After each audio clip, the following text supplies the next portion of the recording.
Ok, Solinès m'a envoyé un petit colis. Aucune idée de ce que c'est à l'intérieur. On va l'ouvrir ensemble. À ne pas reproduire à la maison, ceci peut être dangereux. Alors, au purée à la purée classique au beurre.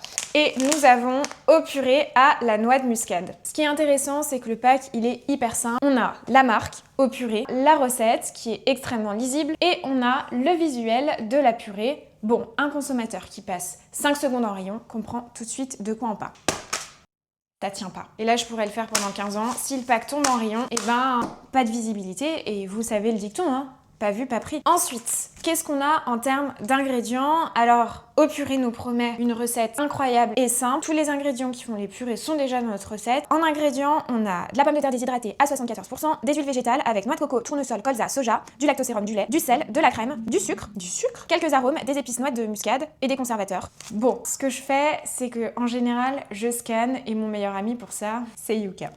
Oh waouh. Bon, je m'attendais pas du tout à ça. Bon, quand Yuka dit 0 pour une purée, ça pose quand même question. Et l'autre aussi est à 0. Au purée, on en pense quoi? Moi, je trouve que en termes d'exécution, on est bon, on comprend tout, le pack est lisible, la proposition est intéressante, notamment par rapport au marché des purées déshydratées. J'ai un doute sur la tenue du packaging en rayon. Par contre, voilà, en termes de recettes, 0 sur Yuka, c'est pas acceptable. Donc, j'ai plus qu'à goûter pour vous dire sur le goût.